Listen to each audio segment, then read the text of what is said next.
First રેન્કની અપેક્ષા શા માટે? માસૂમ બાળકો પર આટલું મોટું બર્ડન શા માટે? આજકાલ પેરેન્ટ્સની બાળકો પ્રત્યે અપેક્ષાઓ વધી ગઈ છે. દરેક પેરેન્ટ્સ એમ જ ઈચ્છે છે કે તેનું બાળક રેન્ક લાવે જ, સારા માર્ક્સ, સારું સ્કોર કરે, ક્યાંય પાછળ ન પડે. બાળકો પાસે અપેક્ષાઓ રાખવી ખોટી નથી, પણ દરેક બાળકમાં અલગ અલગ સ્કિલ હોય છે, જેને ઓળખી તે ક્ષેત્રમાં આગળ વધારો. પેરેન્ટ્સની અપેક્ષાઓ પર ખરા ન ઉતરતા બાળકને ખબર પડી જાય છે ભૂતકાળના અનુભવને આધારે કે હવે સરખામણી થવાની, કઝિન સાથે, ક્લાસમેટ સાથે, પડોશીઓના છોકરાઓ સાથે, સોસાયટીના બાળકો સાથે, અને બાળક હીન ભાવનાનો શિકાર થતો જાય છે.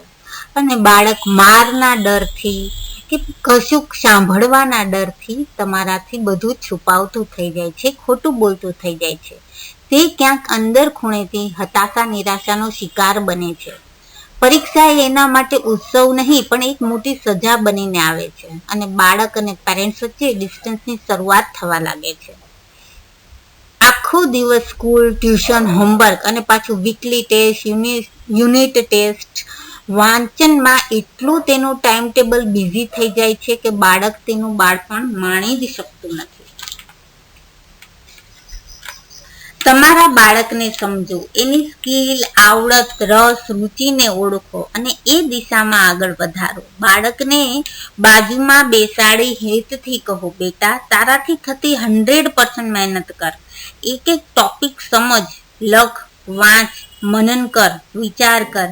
આમ તારા 100% મહેનત આપીને પરિણામ, રિઝલ્ટ વિશે તું નિશ્ચિંત થઈ જા. જે પરિણામ આવશે તેને આપણે સ્વીકાર્ય રહેશે. બાળકને એવી રીતે તૈયાર કરો કે તેને ગમે તે ક્ષેત્રમાં ક્યારેય પાછળ ન પડે. સરખામણી ન કરો. ફર્સ્ટ રેન્ક જ આવે તો આગ્રહ છોડી દો, પણ તેનામાં રહેલા સ્કિલને ઓળખી તેની સાથે રહી પ્રોત્સાહિત કરો. સફળતા અને નિષ્ફળતાને હેન્ડલ કરતા શીખવો. સફળતામાં માર્ગ ભટકે નહીં અને નિષ્ફળતામાં ડિપ્રેસ ન થઈ જાય તેનું જ્ઞાન આપવું પણ જરૂરી છે.